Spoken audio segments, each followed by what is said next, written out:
3.7 volts for a lithium cell, but really when it's fully charged, it's 4.2 volts, and when it's fully discharged, it's about 3 volts.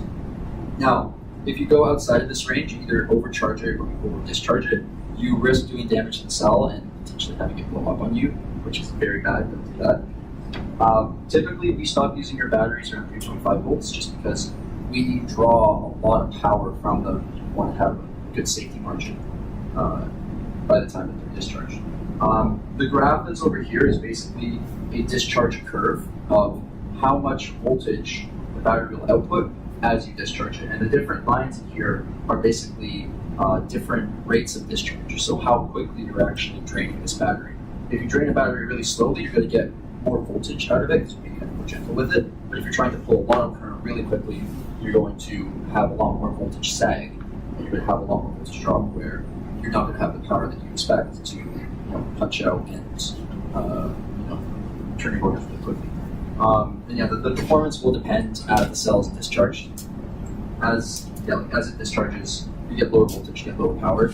Your most power is when you're fully charged. We could typically take lithium cells and we arrange them together into a battery pack. You just buy these battery packs outright. Some teams, like Solar Car, for example, they build their battery packs from individual cells, like those 2 cells that you guys saw. So multiple lithium-ion cells are, you can arrange them parallel, or you can do it in series. That's wrong. It says parallel or parallel. It should be parallel or series. So if I put multiple cells in series, I get more voltage across them.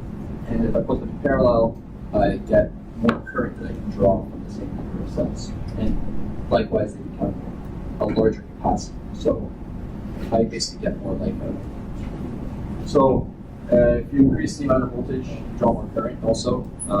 It kind of is Ohm's law. So you can only really pull as much current as you have potential across whatever your resistor or whatever your load is. So typically, if you want to deliver a lot of power to an aircraft, you want to have a high voltage, a high number of cells in series. So typically, whenever we work on large multirotors, we have big cells like this, which are 6 cells in series. And for smaller loads, smaller aircraft. So that's a 3S battery, and the nominal voltage is 3.7 volts. So that would make a 11.1 volt battery, which should read somewhere on that sticker. So I mentioned C ratings. The capacity of a battery is determined by the number of cells, but the size of the cells, the number of cells you have in parallel. And the C rating is really kind of like a measure of how much current you can pull relative to that capacity. It has usually a continuous and burst rating, so a continuous C rating is just how much current you can expect to pull continuously from this battery, and burst ratings are like if you're suddenly give a power surge to your motors, how much you can actually pull for like maybe 2, 3, 4, 5 seconds. Not for continuous draw, but just for a little bit to punch out or start your motors or something. Typically, the number of amps that you can expect out of a battery based on its C rating is just multiplying the capacity by the C rating. So if I have this battery here, which is a 5,000 milliamp hour battery, it's a 50 C rating, I could expect 250 amps to come out of it, because 50 times 5,000 gives me 250,000 milliamps, and then I divide it to get amps, and I get 250 amps. So you can get a lot of current out of lithium-ion batteries, and that's what allows us to actually have powerful aircraft systems that we can use. One thing to be said though is the current that you can expect out of this battery is definitely kind of optimistic, and when it's fully charged. When the batteries are more discharged, you can't really get as much current, and if you try to get as much power as you want when it's fully charged, you'll notice that the battery gauges will just end up dipping a lot, and you actually will just kind of fizzle and not really get much. For charging a lithium-ion cell, it's a little bit tricky. For a single cell, the way that it works is you have a constant current up to a point. So on this graph, you can basically see a current line of how the current flowing to a battery cell is and what the voltage that is causing this current is. So effectively, what you end up doing is you put constant current in the beginning while it's still mostly empty, and you can just accept as much charge as you can give it. And for a while, you put in this current until you hit a limiting voltage, at which point you just voltage, and you wait for the battery to slowly but surely come up to the 100%. So that's kind of like how quick charging works. Quick charging on your phone, it'll charge really quickly at first, and then it'll slowly top off the last 10-20%. It's the same deal with these types of batteries. So you can see the current drops till it's almost negligible. It takes a while for it to finally get to the very top. The current that you can output here is also determined by a C rating. It's a separate C rating. For most batteries, it's 1C is safe to charge. Some batteries can change, and like if it's a higher performance battery, it can accept more current and a higher C rating. Typically, though, 1C is usually the standard that we to keep our battery packs well maintained. Even still, if it's a 5 amp hour battery, 5,000 milliamp hour battery, at 1C it's still charging at 5 amps. So it's still a fairly aggressive charging profile. For charging LiPo packs, it's a little bit more complicated. Because I have in a LiPo pack, these two terminals come from the first and the last cell, and I have no idea about what's going on. If I try to put the voltage across here to charge it, it might work, but what might end up happening is I might have one cell that takes a little bit more voltage, one cell that takes a little bit less voltage. This is a problem because I can read that, oh, this is a fully charged battery pack, but realistically, I have one battery that's overcharged. It's dangerous. It can actually pull up that cell, and I have another battery cell that isn't nearly as charged, and it won't put out as much current as I need. So it's a bit of a problem that you have to deal with. What battery packs have instead is they have a balance lead as well. So you can basically balance the cells by applying power to your main power terminals and then kind of pulling power away where you need to make sure that all the battery levels stay at the same amount. And the battery chargers that we all use, for all of our batteries, have a balance connector where you can regulate and you can monitor the cell voltages. It will give you a warning if it notices that one cell is very low and one cell is very high.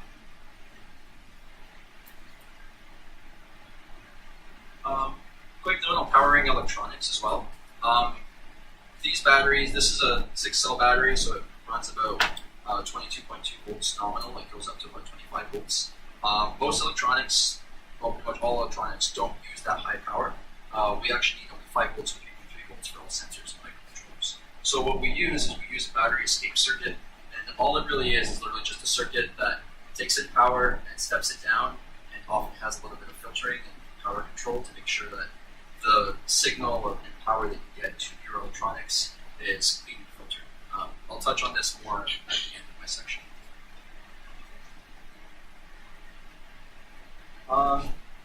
Okay, so wires and connectors, it's a lot simpler than batteries. Drawing current through wires will keep them up with a pot.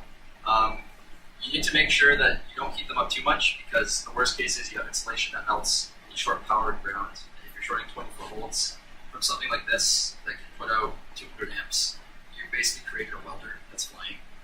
It's usually not good. So you have to spec your wires and connectors for the current that you're expected to draw.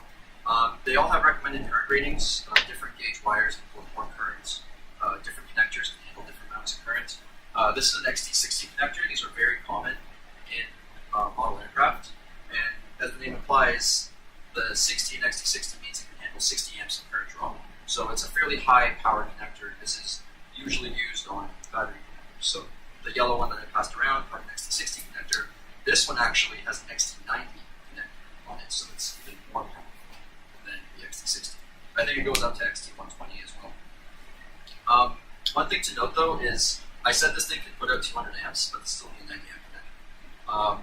Really, you want to spec for your average current draw, and then you kind of have a bit of a margin of safety, a safety factor, to go beyond that a fair amount. For burst ratings, you're not going to heat up your connectors and wires enough because you're only doing it for a couple seconds. It's not that bad.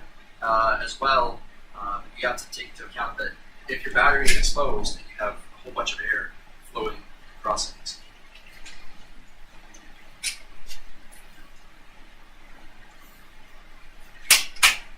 if you have a battery and I have these leads and connectors exposed and I have air flowing over it, it's being actively cooled by the downwash of the rotors or just the air of our planes that's flying. So actually kind of improve my heat dissipation, kind of let me cheat and get away with smaller wires. Ultimately, you want to spec it to be just enough so that you have enough, you have a reliable system, but also that you're not carrying extra weight that you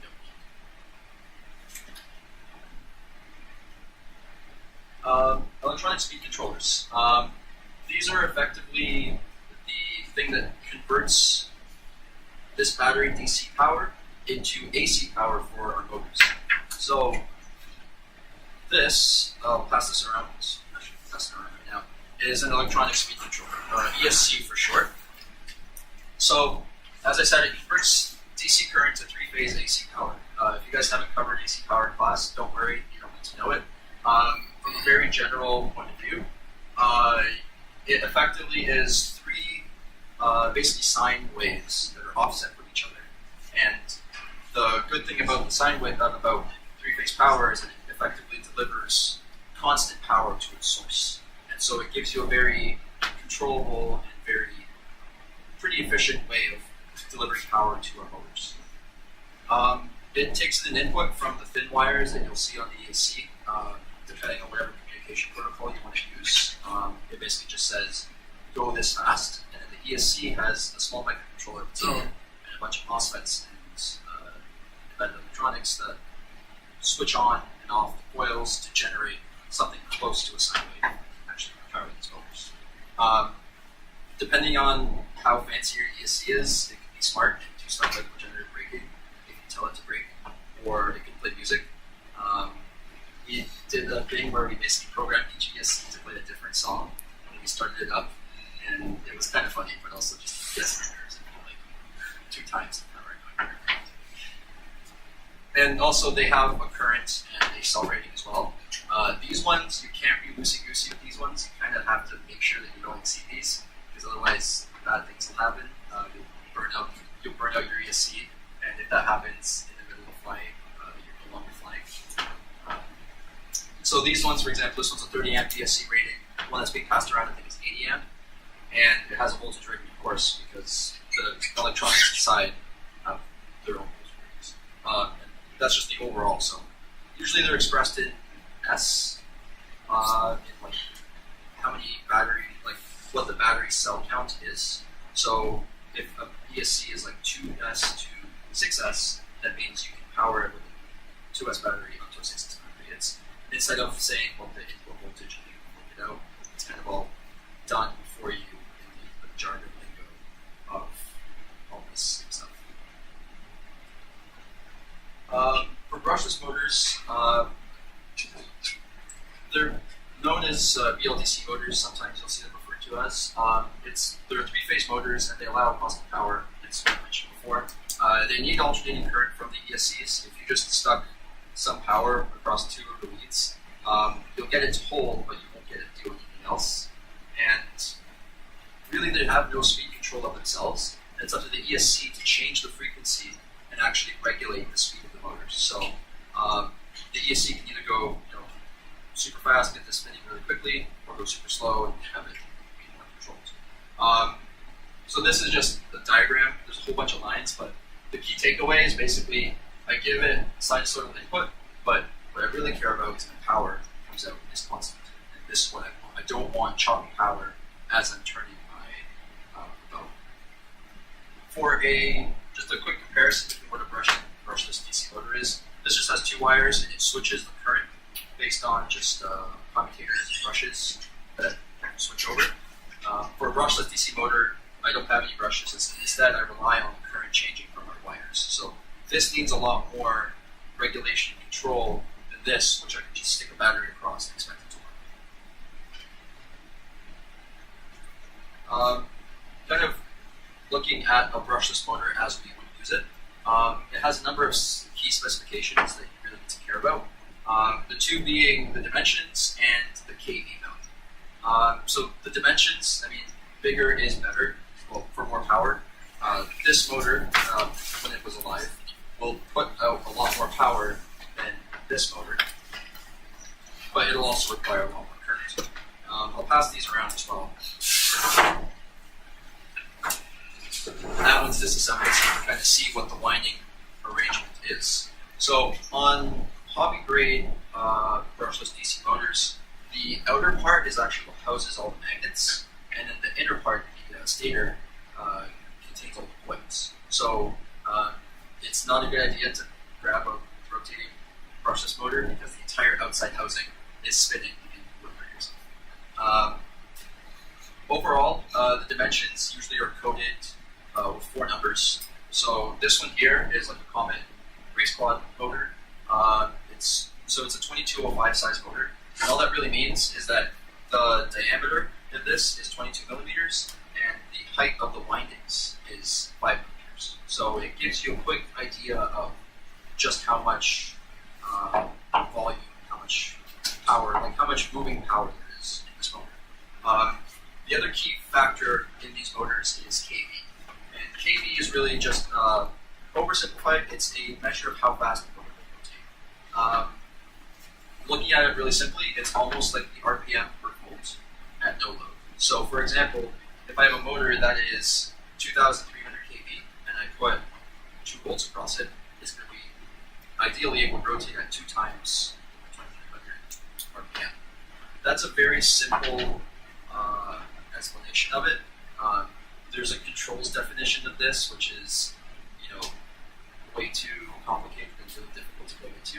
You don't really need to know that. Really, the important thing is high kV means you have low torque, but your motor will spin up really, really quickly. And alternatively, low kV is just low speed and very high torque. And really, the way that kV is determined is if you look into the actual motor windings. So depending on how many turns you have a high kV or a low kV, basically. How much current it will pull, how much of a magnetic field the windings will generate. If you have a lot of windings wound around the stator, you're going to have a very low kV, because it's going to pull a lot of torque. You're going to have a big magnetic field that pulls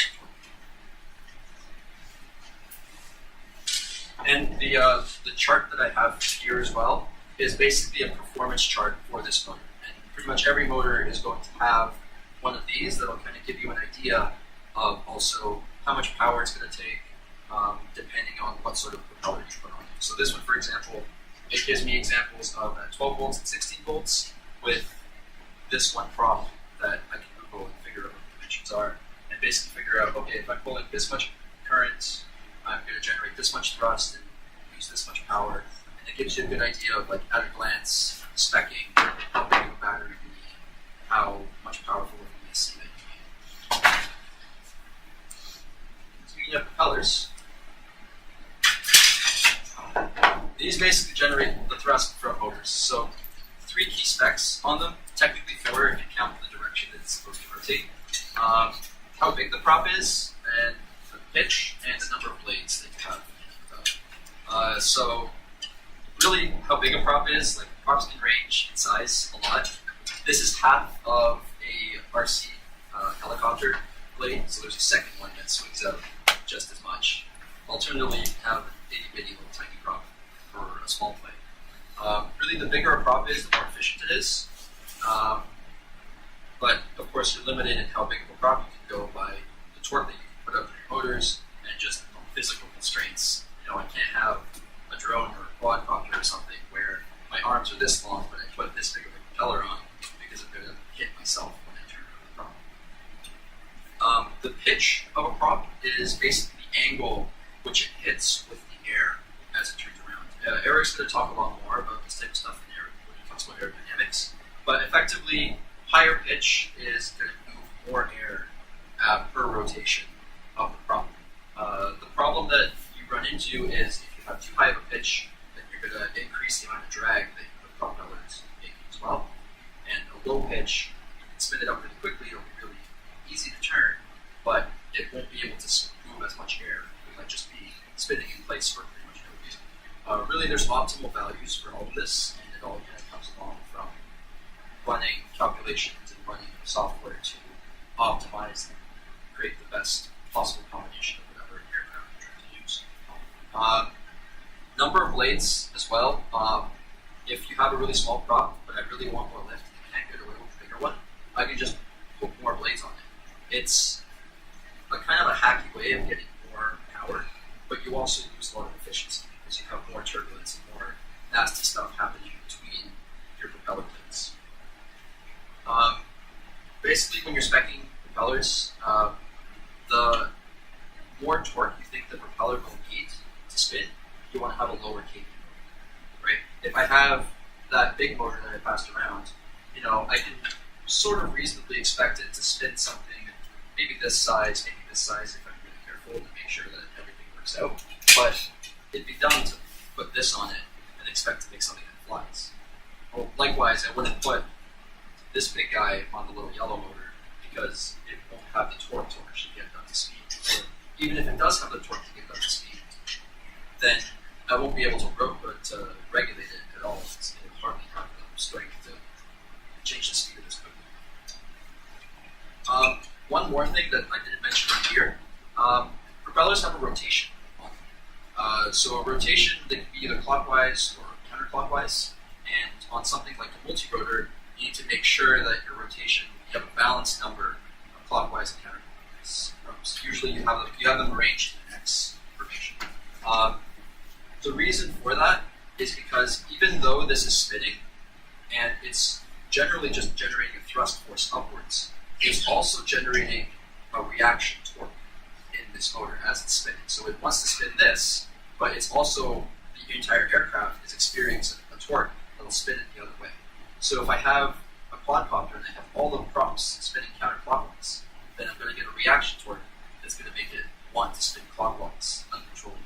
So that's why you have two props that are clockwise, two props that are counterclockwise, and with that you can actually regulate how you yaw the quadcopter or multi-rotor. And the quick thing on the sizing and like the values of it.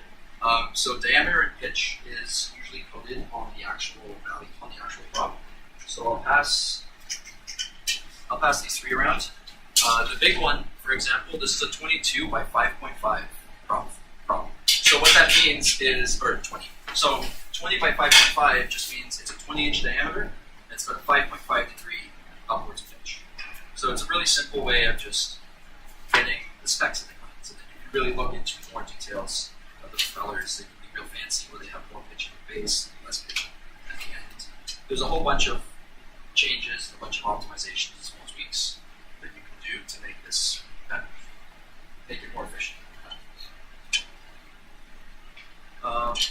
A quick note on how we actually spec this stuff. So I've kind of given like tips and general ideas, like, hey, you can consider this, hey, you can consider this. Ultimately, everything's kind of one big mesh of dependencies, and this changes this affects this affects this. So what we end up using, we use something called AutoCalc. And AutoCalc is just basically a really powerful tool for designing aircraft. It's designed for fixed-wing aircraft, but we can kind of use it, fudge numbers a little bit, to design a multi-rotor as well when it's hovering. Once you want to start moving around with this multi-rotor, you kind of run out of the power of this tool. But it gives you a good general idea of, I want to build an aircraft that can carry this much payload. It has these specs and these parameters, and I want to fly for this thing. And you can crunch those numbers, and you can see how big of a battery you're getting, how heavy it is, absolutely massive.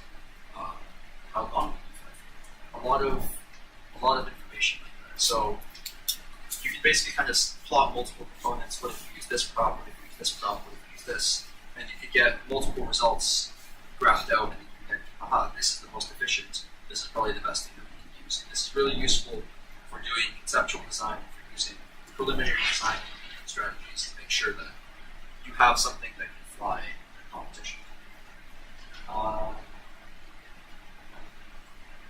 Yeah, and so for this is basically like the input. It's just a big input screen, and you put in all your, how heavy your aircraft, what your moments of inertia is, basically all the parameters that you would ever need, and then it spits out tables and graphs of information. Is there anything else, Mark, that I should mention? Not really. You can set a range for your propellers with a given system, so ESC, battery, and motor, and then it'll tell you what the optimal specs for your propeller are for whatever you want to do with your aircraft. Oh, and one other thing. So the number for the pitch of the propeller isn't actually the pitch angle. It's a little weird. It's how far forward the propeller will move for one rotation. Is it really? Yes. Oh, well, I don't know why. Is that because of the twist? Yes. Yeah. So it's not the exact angle. It's if you rotate the propeller, how far forward it will move. So the 20 by 5.5, when you rotate it once, it would in theory move 5.5 inches forward. yes. Thank you for correcting that. Ultimately, the end goal is, bigger number, more thrust, more torque. But yeah, thank you for correcting that. You also have more weight. So, as Rome was saying, all of this ties in together. You're actually speccing a system. And just a quick topic, one last thing is power system interference. So motors generate a lot of inductive noise in back EMF and basically just makes the power signal not the consistent DC voltage across the batteries that you'd expect, but it's actually fluctuating, it's oscillating a lot. And the ESCs don't care too much about this because they regulate it and transform it anyways, but sensitive electronics really don't like this type of stuff, and you can get a bunch of side effects from it. You can get bad sensor readings, you can get noise on analog signals, or worst case, if your voltage spikes are so bad, they will actually burn out some of your components and electronics. And we've had this with a couple of self-designed boards where we have enough power filtering, and we've had voltage spikes that would exceed the voltage rating of a power converter, and it would just fry it instantly through like 20 minutes before we found out what the problem was. Effectively, though, we can smooth out this just by sticking big old capacitors on it. So that ESC that I passed around earlier has two really big capacitors on it, and that's what those serve. Is they kind of serve to protect everything else and smooth everything out. And this is an analog video signal from like an FPV camera, so first-person view camera. I had this on my own drone before I put in capacitors. Is anytime if I was just holding it steady in my hand, I would get perfect video. The minute I give it any throttle, I would get horrible static and be blinded and basically crash instantly. So it's a really important thing to take into account and just design it into our systems.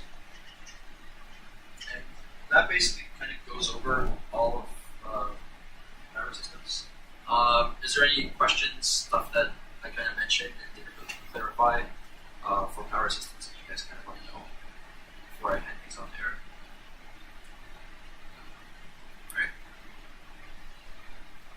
I think the one key note with kind of what Roman went over is that everything's really integrated together, so you can't pick a battery without considering a motor or a prop. So it's really an iterative process. I know you can dive into like the fundamentals, like really deep in like how an ESC works or how a motor works. But for us, in terms of speccing a system, that's less important. What you really need to know is kind of at a high level how all of these components play together, and then basically just going through the process and having the understanding to be like, yes, this is the ESC I need, this is the battery I need, this is going to generate the thrust I need because I know how heavy our aircraft is. So it's a lot more along that side and less like diving into like, oh, we have this specific capacitor on our ESC or something like that. So it's really more of a system design, but it requires a lot of knowledge about each of the components to be able to spec it properly. All right. Okay. Well, I'm gonna hand it off to Eric now. Cool. All right. Can you hear us, Elton? Can you hear me right now? Yeah. Eric says speak up. Okay. Well, Eric was in the back. That's fine. Sorry, now I'm at the front. All right. He's coming to the front. Yeah, he's at the front now. Okay, so I just want to ask, how many of you guys are in mechanical engineering or have a mechanical background? 4, 5, 6, okay, cool. So basically, fundamentals of flight at a very high level is easy to understand, and then you start diving into aerodynamics and different things like this areas. So if you have any questions, just stop me as we go. I'll probably switch between the slides and then also use the whiteboard because then I can sketch some stuff out a little bit better. If something is kind of going over your head, just let me know and I'll try to explain it. Really, I'm just trying to cover the high levels of like what you need to know and less about like designing your own aircraft. The plane on the right is Spike, and that's kind of our go-to trusty airframe. But it's really important to know the fundamentals of actually how it works, so that you can do systems controls and different things on it. So it's really important to kind of understand its high level, but like diving into like exactly why they designed things a certain way is kind of a little bit further on and maybe not as important right now. But what I'm aiming to focus is that you just have a general understanding of how an airplane flies, what are all the control surfaces, what are some key parameters and things to look at, so that you can kind of understand how the plane works. And let's say if you're like designing autopilot, you know how the controls work. Okay, so we'll kind of dive into it here. So, a couple things I'll go over. General kind of aircraft nomenclature, different things. Roll, pitch, yaw, and control surfaces. Airfoil terminology. We'll talk about lift, generation, and drag. For the NACA airfoil series, and then briefly talk about non-dimensional numbers and then some more advanced topics. So, at a very high level, the aircraft is really just three major components. It's the payload, and then you have the wing, and then you have the tail.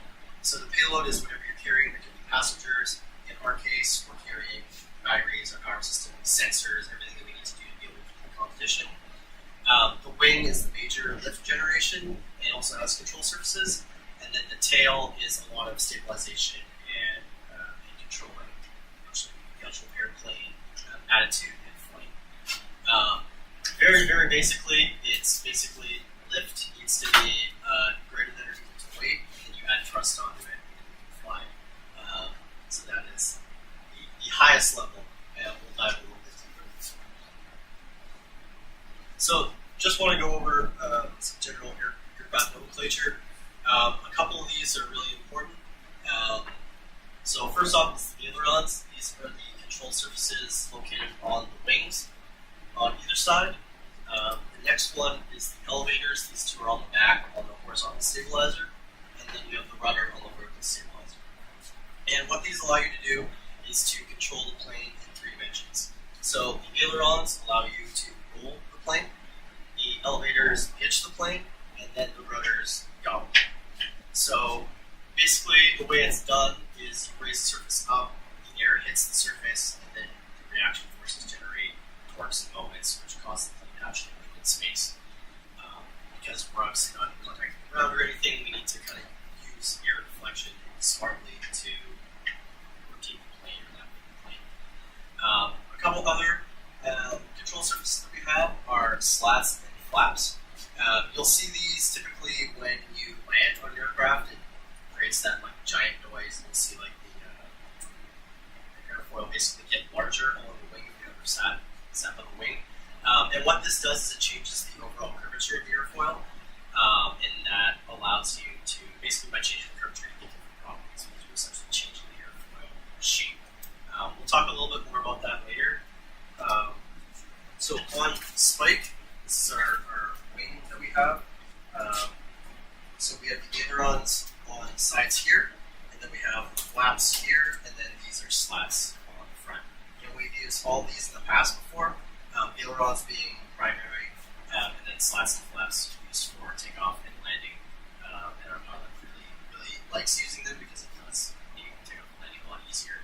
As I said, because you can kind of change the shape of the airfoil. We'll get into that a little bit more, but right now we just basically need to know what these are called so that you can refer to them. Okay, so then looking away from looking at a full aircraft point of view, there's a couple different features that are important and that can be factored in. The way that a lot of aircraft are designed is it's with trade-offs. So there's an advantage of having an unswept wing, there's an advantage of having a swept wing, there's also disadvantages with each. A lot of it dives into knowing the application and what you actually need from the aircraft, which makes one or another more beneficial, and then being able to compensate for the negatives of the negatives. So swept and unswept wings, very simple. Basically, it's just straight across, but this one you can see sharply swept back. The advantages of the swept wing is you're able to reduce some of the drag over the wing, but by doing this sweep, you also reduce some of the lift. Unswept wing, you basically are getting maximum lift, but you also have a higher drag. Once you get into like super high speed swept wings, for another purpose, but our planes are never going to go that fast. Basically, have to be a military plane to go that fast. Next is wing taper.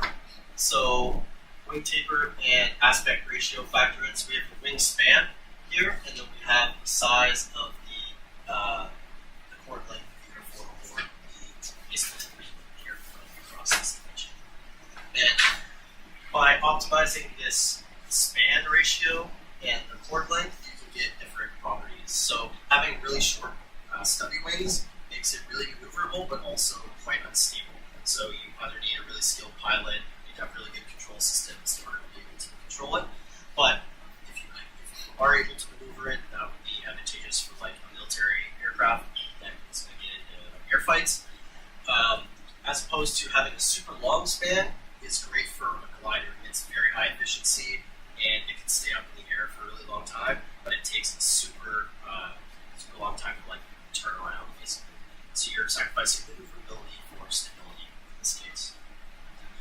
And similarly, dihedral is also good for aircraft stability. Basically, it's how much you angle up, and anhedral is if you angle it down. But 90%, over 90% of aircraft have dihedral. Basically, it just increases the stability, makes control systems a little bit easier. Spike does not have a dihedral; it's just straight across. But very small amounts of dihedral that you will control. So that's kind of a high level. You can go and look at different aircraft and search them up, and you can kind of be able to recognize each of these, like, oh, that's a swept wing, oh, that doesn't. So that's really the goal of kind of understanding these terms is what they are, and then a little bit of how they tie into aircraft performance. I know that Spike's already set body, so we're not really changing anything with it that way, but it's good to kind of have a background of, again, if you're doing control systems or things like that, to look out for. Okay, so this is kind of just going over what I said. So sweep reduces drag, taper also helps with wingtip vortices, which is more of an advanced topic. I'll show a picture at the end, it'll make more sense. Dihedral, stability, aspect ratio, taper ratio, just things that are in general good terms to know. And then you will obviously dive way more if you're doing aircraft design into like what these need and how to generate lift and things like that. But that's not important now. So to kind of drive this point home, I wanted to compare three totally different aircraft. So we got the Boeing 747 versus a glider versus the F-15. So obviously all of these are completely different applications, and you'll notice that they're very different in the way that they're designed. So we'll kind of go through one by one and explain. So the Boeing 747, obviously, it's a commercial passenger jet, so it needs to be really stable, and it's going to carry a lot of weight. So what they did was they added a dihedral. They have a pretty decent aspect ratio for the wings, very, very long, so to be a lot more stable. But it maneuvers very slowly. Like when you're flying in, it takes a while to make a turn and come in and land. Then, if we go to the glider, you'll see super long, narrow wingspan. But gliders like this are really, really efficient. You want to reduce the weight. So I know Facebook does like a solar drone right now. Their drone can stay in the air for I think months at a time because they have solar panels on the wings. So it's super efficient. It has a pretty decent dihedral. We also have a glider in the bay. If you go down, it's like hanging. You'll be able to notice it right away. So that's the main advantage of it. But also you're reducing maneuverability because you're not going to be able to turn or do anything very fast. It's just kind of staying in the air. That's the main goal. And then going to an F-15, which is very, very different from a glider. It has a short wingspan, so it's super maneuverable, so the pilots are able to control it very well. But it doesn't have dihedral, and it's very unstable just by itself. So autopilot would be pretty good, but you need a pretty skilled pilot to be able to actually understand how to maneuver the aircraft, which makes it advantageous for military applications like this. But something that's inherently unstable is not good for us trying to fly spike. It makes it really hard. So hopefully this kind of makes you think about ways different aircrafts are designed and some of the factors that go into it, really based on application and meeting a different need, and again, the trade-offs that come with it and how these aircrafts are performing. Okay, so now I want to dive more into airfoil terminology. just to get a basic understanding. So the general way in fluid mechanics is that the free stream airflow always comes from the left. So what you can also do is we assume that the wing is stationary and all the air is moving. It's the same concept as if the wing is moving, the air is stationary. So what we have is the leading edge, that's where the air would first hit, and then we have the trailing edge at the very back.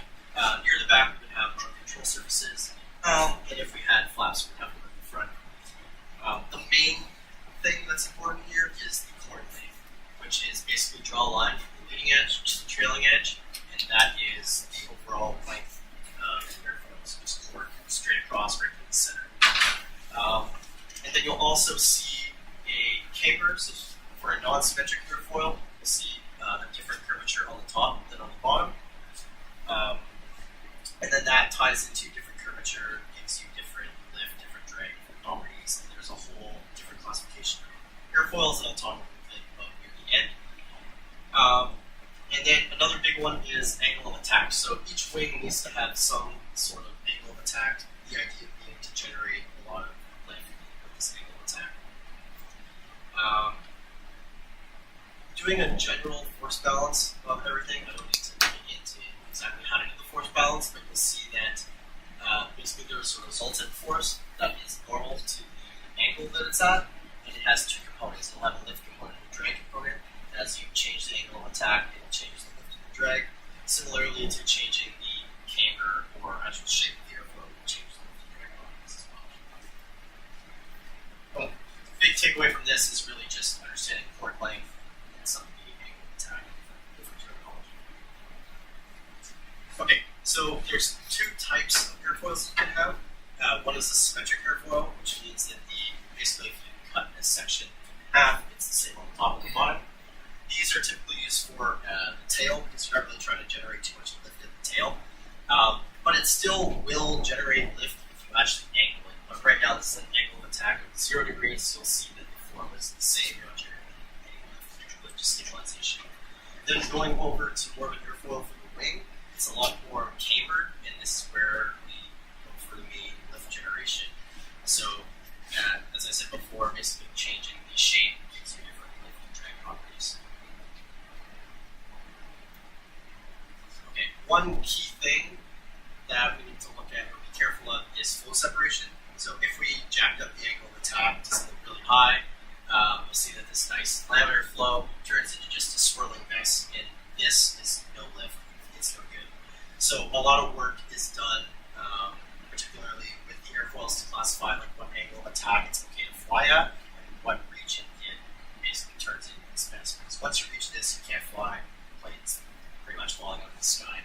So it's just something to be aware of, but a lot of the data for each of these individual airfoils is published, so you know, like, oh, it's going to stall around this angle of attack. But this is actually a visualization of what happens. Okay, so now I want to talk a little bit about how lift is generated. So there's two kind of theories that we could use to explain how lift is generated. One is using pressure differences across the wing. The second is using Newtonian forces.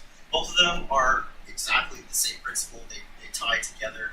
It's not like a completely different explanation, but it's just a different way of thinking about it. I found that at first the Newtonian forces method was a little bit easier to conceptually understand, but then when you start to dive in more into fluid mechanics, it's more pressure differences. I'm going to go to the whiteboard here and just do a couple sketches. Oh, so there's also the one on the side. There's one on the side. I can flip around. You flip around? Oh, yeah. All right, let's go on the side.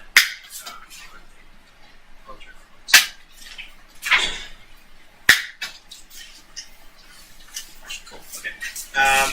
So if you have an airfoil, it's just obviously at a massive angle of attack.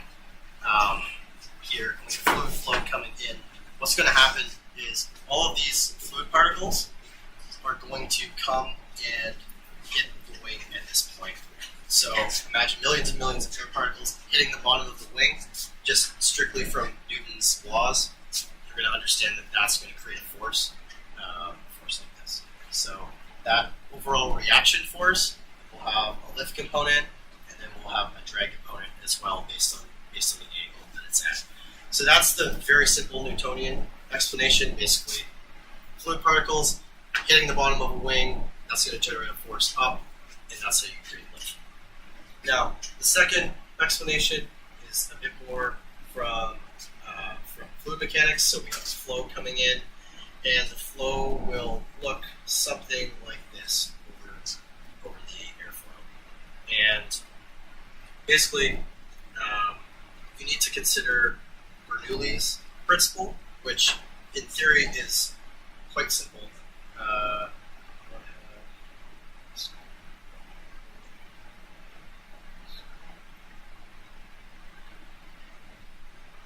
Basically, if we consider Bernoulli's in a pipe, let's say we have a pipe, it's just going to a smaller diameter. All this does is it relates pressure and velocity together. So if I have a higher velocity, that means I'm going to have a lower pressure. If I have a lower pressure, it means I'm going to have a higher velocity. So coming in, we have a large area. It's going to be lower velocity. So it's V1, V1, 2, 2. So as you contract it, you're actually, because we can't store mass anywhere in the system, in order to keep the mass flow rate, we're going to have to, the fluid has to speed up. So that means that V2 in this case is going to be greater than V1, and P1 is going to be greater than P2. I understand that this is probably a little bit complicated to understand at the beginning with Bernoulli and going between these two, but all it is at a high level is faster the fluid goes, the lower the pressure, and the slower it goes, the higher the pressure. So taking that into account, we're going to move back up to the airfoil, and the flow over the top is a higher velocity than the flow over the bottom, just due to the curvature and the angle of attack and the way it hits. Again, all the fluid is hitting this surface. It's not able to, it's basically creating a higher pressure, because we know that force is, pressure is force over area. So higher pressure on this side and low pressure on this side.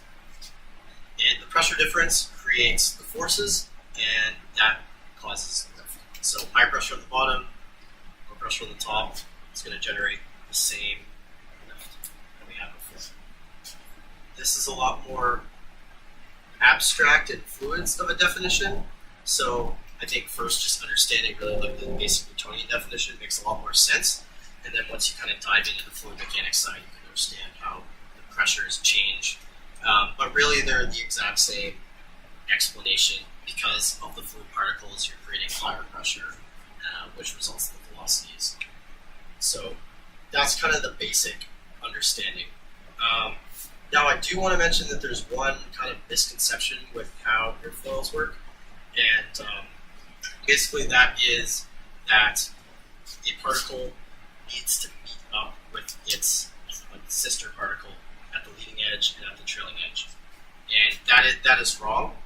It's the wrong way of explaining the velocity difference. There's no physical law that says these two particles need to stay together. The only explanation is that there is different velocities. It's not that they need to travel and meet. So that's something that if you search up online, you'll see this kind of an explanation, but there's no rule that says particle 1, particle 2 need to always be together. It's just, in general, from looking at the fluid flow, you're faster and slower. So, does that kind of make sense? Do you guys have any questions on this? This is kind of it's important to understand how it works, but less important to actually dive into all of these details. Oh, I've got my charger. Yeah. Okay, so we're all good, kind of clear? Okay. Yeah. Again, I think sticking with this one for me anyway, is the easiest explanation.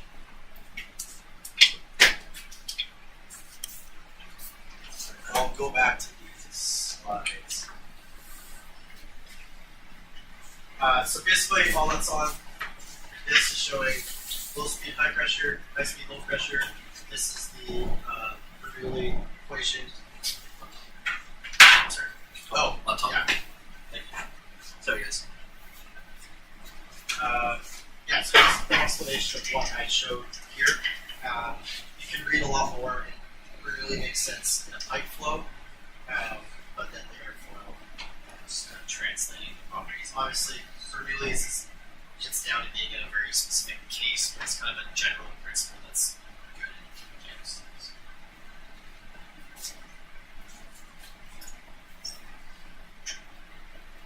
Oh yeah, and as kind of the equation showed, velocity increases, speed decreases, and velocity is proportional to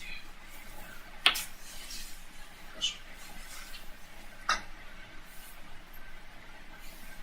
Okay, so carrying on from our lift conversation, we generated a component of lift because we generated a reaction force. But this reaction force is going to be normal to the surface, so we're also creating some element of drag.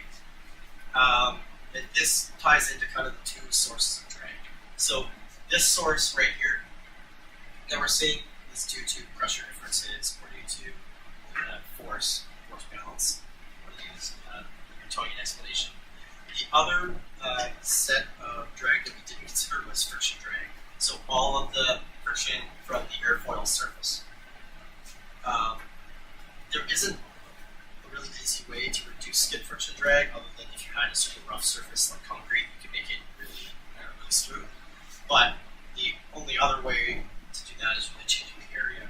But skid friction drag isn't really that big of a contributor in the grand scheme of a total aircraft.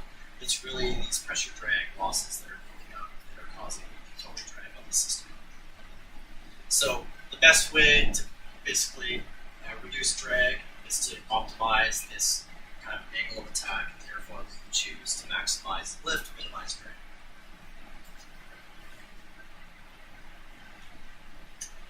Okay, so we get to this concept called Reynolds number. Now, one thing that's really popular in fluid mechanics is to use non-dimensional numbers, which essentially mean they create a relationship with variables like this. And if you actually do the unit analysis, there are no units associated with it. All the units will cancel out.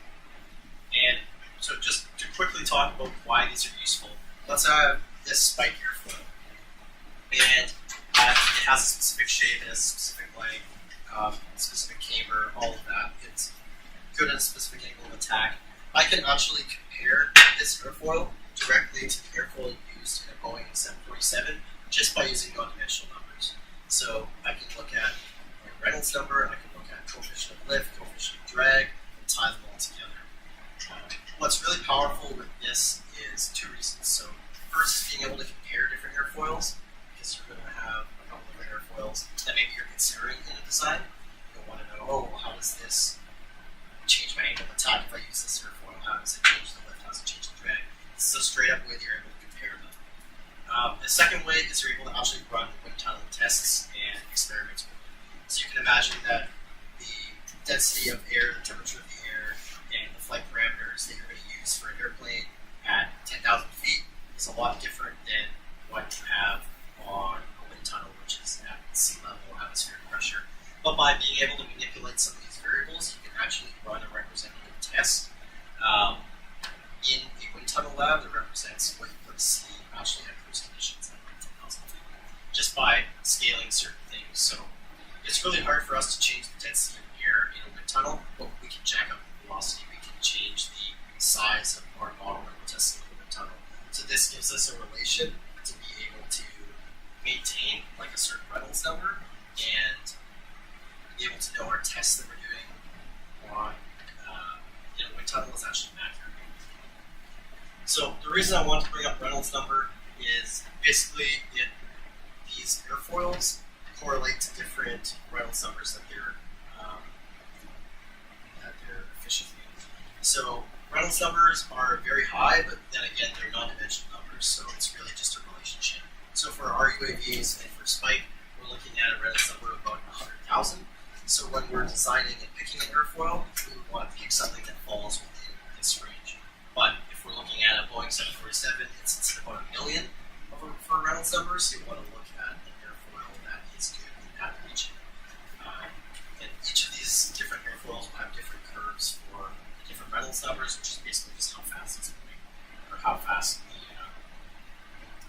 velocity is in different parameters. So I don't want to dive too much into the actual meaning of the Reynolds number and how we get it. There's a whole actual mathematical process to derive these groups, so it's actually legitimate. It's not just like trying different things out. You can create non-dimensional groups for pretty much anything mathematically, and one of the really famous ones is Reynolds numbers. But it's important to know that airfoils correspond to different Reynolds numbers. Okay. Another cool non-dimensional number is Mach number.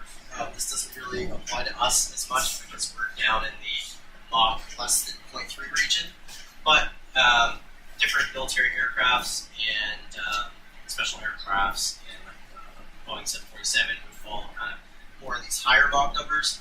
The big note is that Mach less than 0.3 is considered to be incompressible flow, and all that the Mach ratio is the speed that our plane is going at or the speed of sound.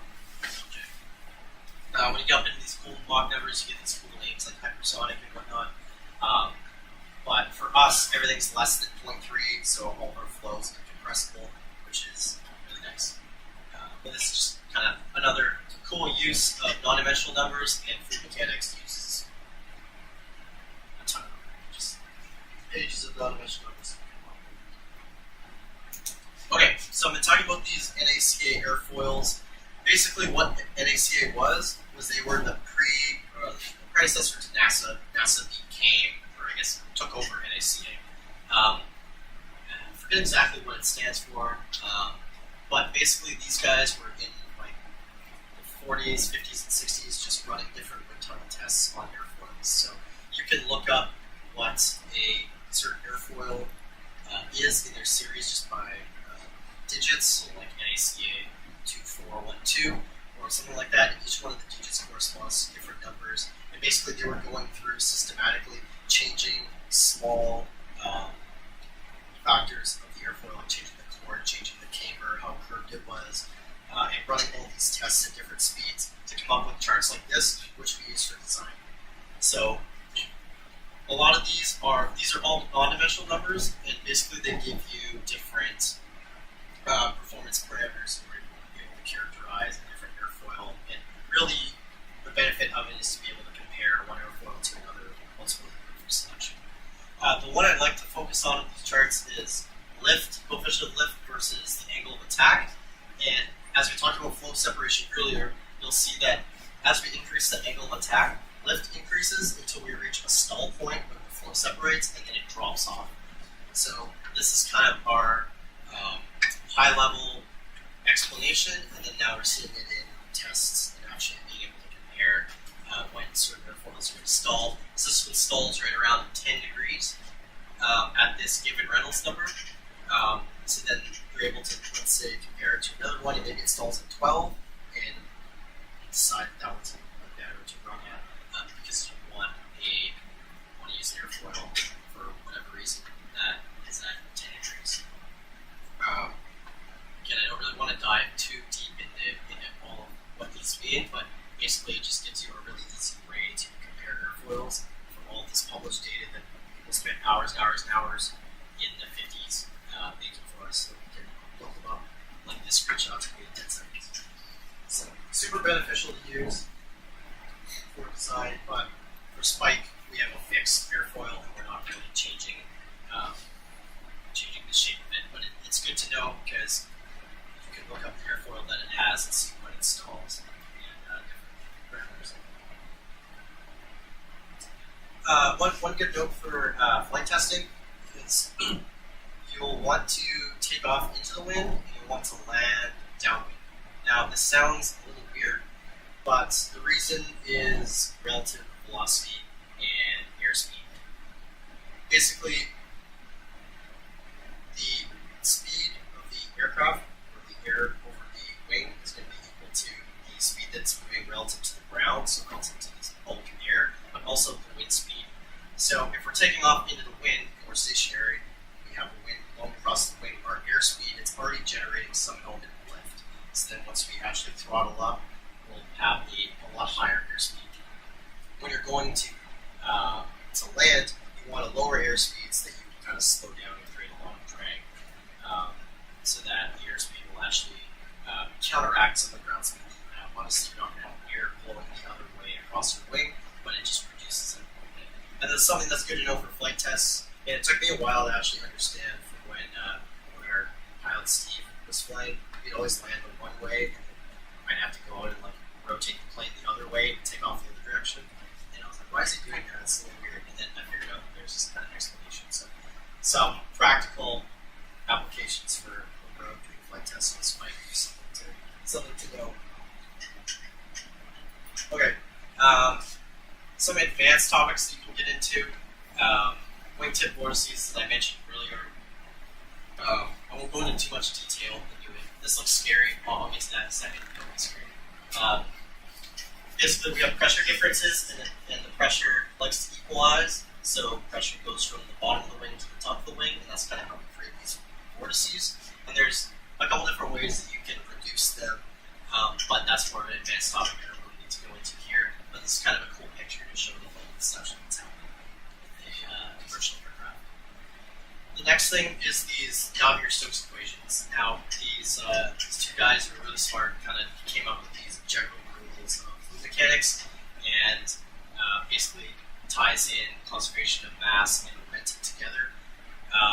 The very, very difficult thing, and kind of the cool thing about this, is that there are only a couple of analytical solutions that you can do by hand.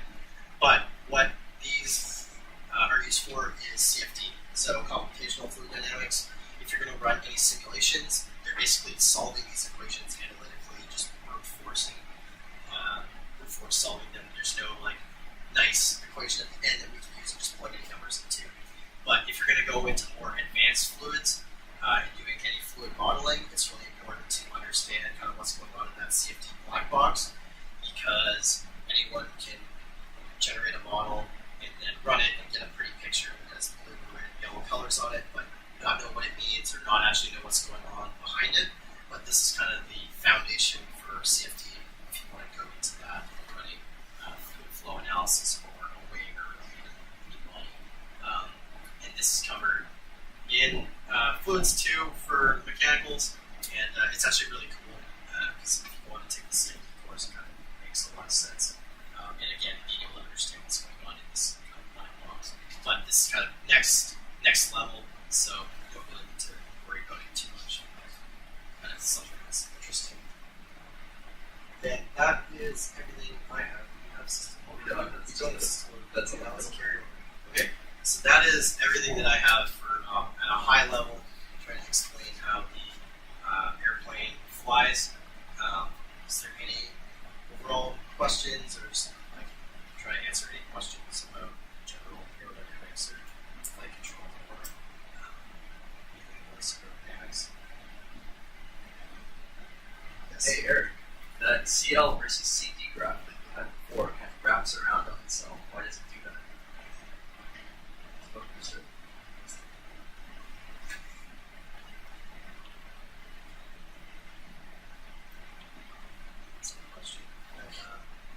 Not sure. Okay, I think my understanding of it is basically the way that they test those airfoils is they run them through different angles of attack, and because you're plotting coefficient of lift and coefficient of drag, which are both really dependent variables on what the actual angle of attack that you put the wing through. So the actual end result is at some angles of attack it has one ratio, and at an angle of attack it might have a similar ratio. So really, if you kind of follow and trace along the path as it is, that's like increasing angle of attack from one extreme value to another extreme value. So that's kind of what causes it to wrap around and what makes it look pretty weird. It's kind of difficult to use that directly, but you end up using your coefficient of lift, your coefficient of drag in a lot of other cases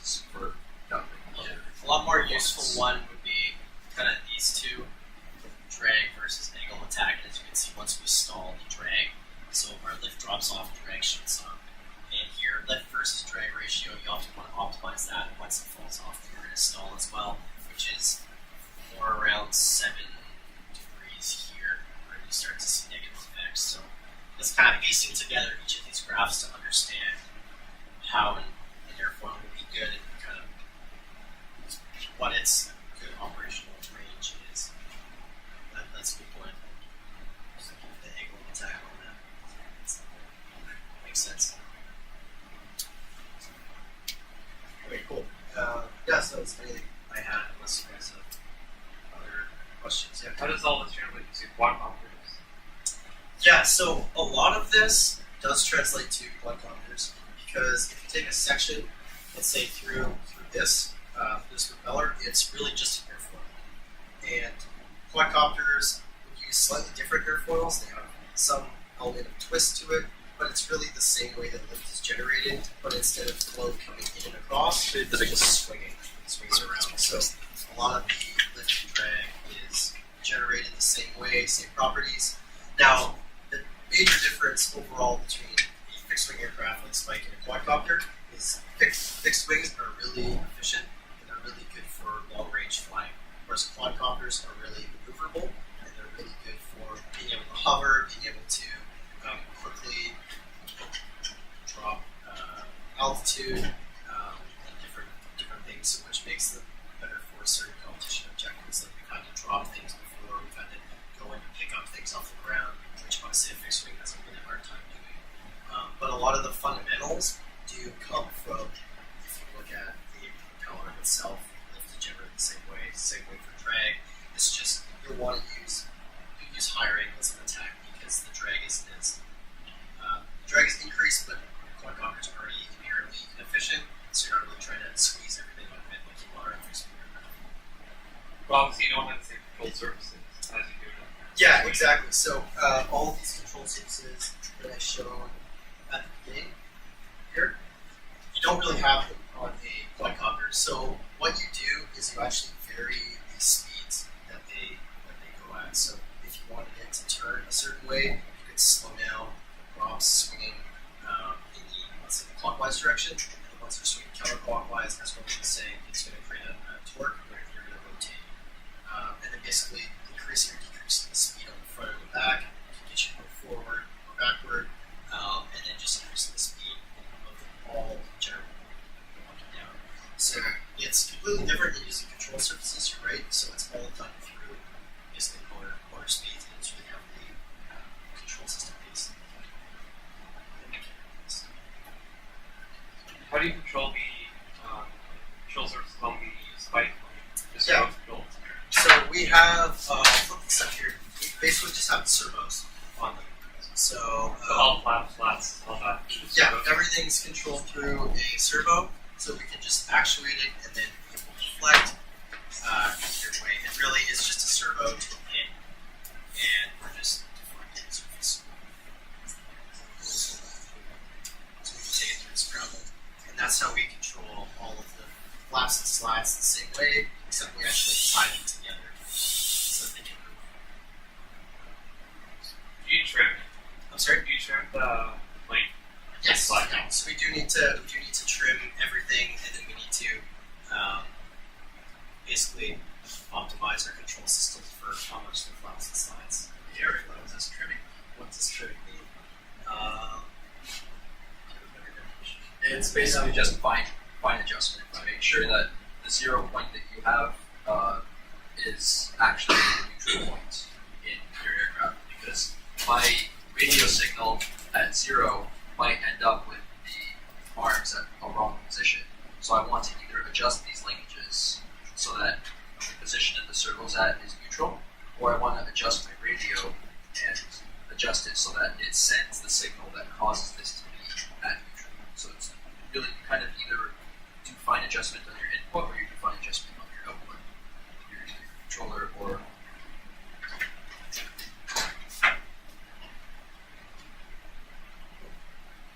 Any other questions? Yeah. So I feel like I'm really dumb for asking this, but for the utopian estimation of this, why is the force vector like what we're building corresponds to the nearest coming corresponding? Oh, yeah, so that really just depends on angle of attack. So, if I have a really, so I'm just going to simplify it into 2 lines. So this is horizontal, this is where the air is coming in. If I have an angle of attack that's like this, you're going to see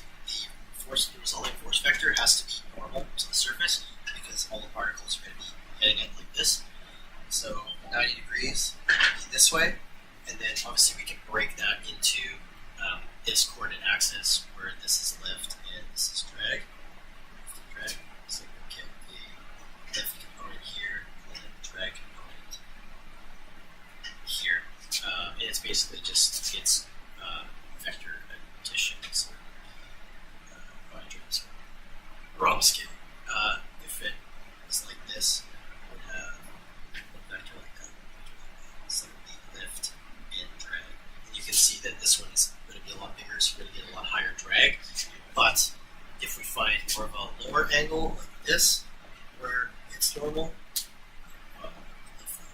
So it's in force. Then if I do the same analysis with the same scale, then this will be drag and this will be lift. So it's really changing these angles, changes the force we're getting. So yeah, in theory, if you made it 90 degrees, you would just have a giant air brake on, you wouldn't be falling out of the sky.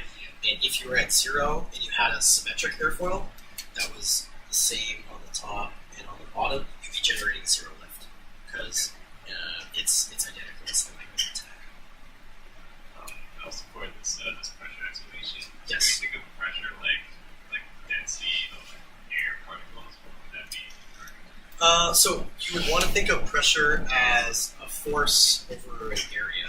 So you could think about it as particles as well. There's just a lot of particles that would be hitting this certain cross-sectional area.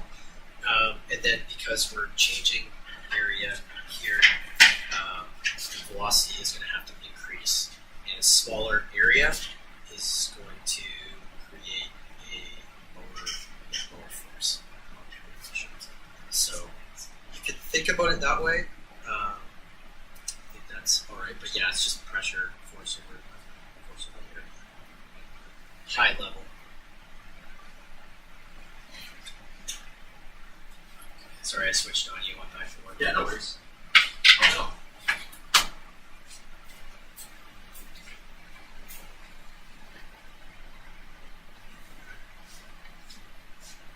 Sorry, did that answer your questions? Cool. Thanks.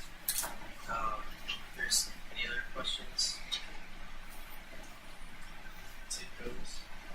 What's the sort of like remote control like fly on it? Like how like to control ailerons, rudder, flaps, all that. Is that just So the RC?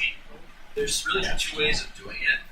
If you want to fly something like completely manually, you can really just take all of these outputs and get a RC controller that will literally just map your stick inputs to a signal that these can read.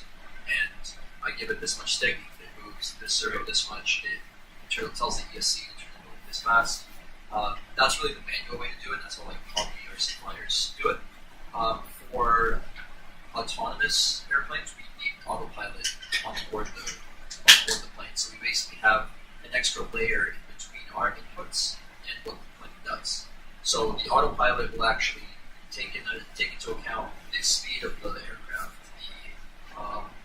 what our orientation is in space, and compare it to what we want to do, and basically output signals that will get the plane to where we want it to be from where we are right now, from a very basic perspective. So even though, for example, for a quadcopter, you basically have to regulate the speed really, really quickly to make sure that the thing actually stays stable in midair, we actually have to do the same thing with a plane as well. So when if you see this plugged in and it's actually trying to stabilize itself, even just holding it stable midair, you'll see the flaps are trying to move correct for whatever position it's actually doing. So the same control system principles apply to both planes and quadcopters. Of course, planes are a lot more inherently stable. So if we update our positions and we update our control surfaces slower on a plane, we're going to be still kind of okay. Whereas if you do it really slowly on a quadcopter, you crash or just not take off to begin with. But yeah, we do need to have an autopilot board that takes in our inputs and gives its own outputs based on those. So it's an extra layer that you have to consider. What's the cruising performance of cruise speed altitude For for the spike? Spike's about 25 meters per second top speed. It comes with like a specific motor with the plane kit. We've kind of tweaked the prop on it a little bit, but if we change the motor out, we could try to get a little bit more out of it, I think. But again, that's limited by overall airfoil shape. But I haven't looked up that exact airfoil, so I don't know what its top theoretical speed is. But about 25 meters per second it's pretty good in the air.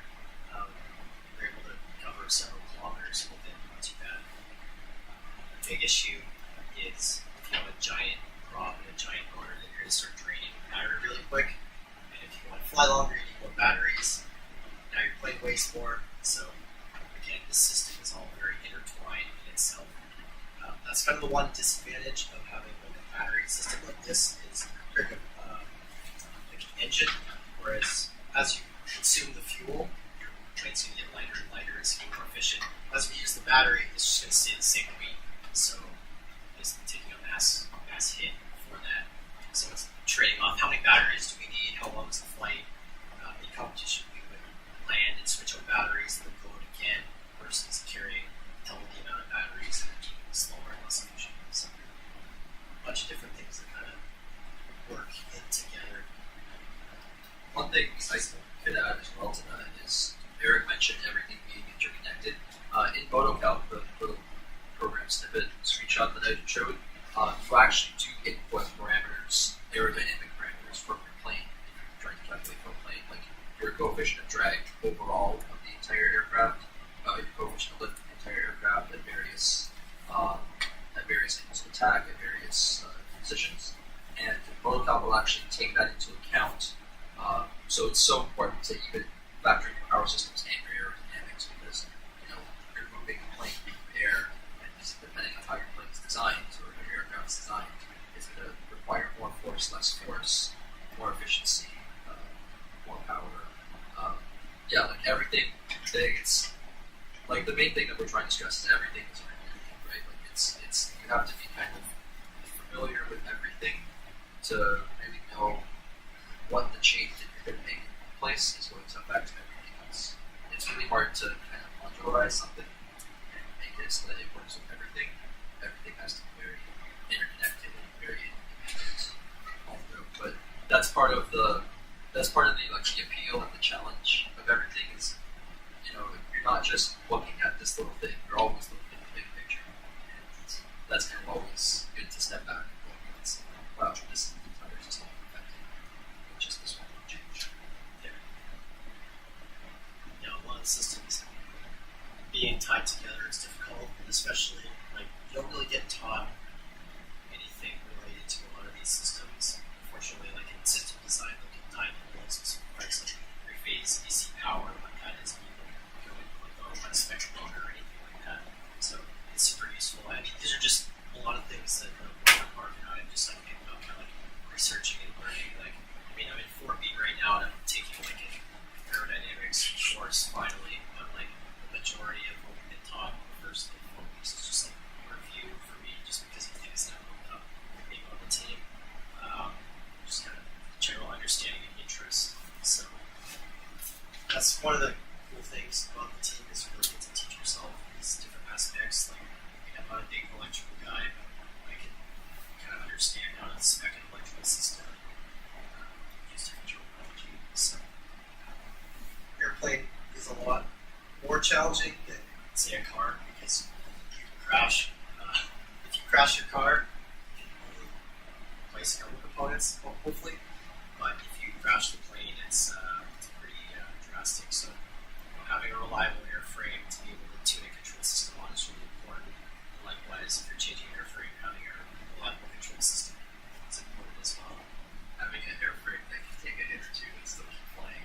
Yes, as well. We have crash spike before, and it's been pretty reliable. So we didn't salvage that plane, but we were able to use it again, and that's why we keep using the spike, just because we're familiar with it. Makes it a little bit more simple when you're confident not changing all these parameters, because designing a new plane gets really in the weeds, and then being able to be confident like yes, it can fly really well, and it takes a lot of time and testing. If you're trying to do a control system at the same time, overlaying that, it just gets very, very difficult. Yeah, hopefully we didn't scare you off with anything that we showed today. It's more just kind of like this is what you can get into, and different things that you can do, and even branching out from the power electronic side to like aerodynamic flight side, but then it all kind of coming together on the system level, being like how do we control it, or what does this one system impacting another system. So, it starts to tie it together, and it gets really rewarding when you put in a lot of work and you're able to go out and actually see the plane fly. But it's pretty sweet. It's a lot of fun to go into fun days.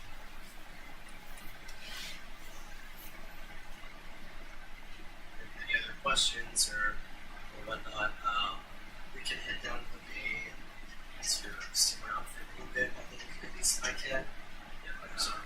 For a little bit. If not, I guess we'll just end it here. Appreciate you guys coming out. Are we going to do one next week? Next week is the week before midterms. So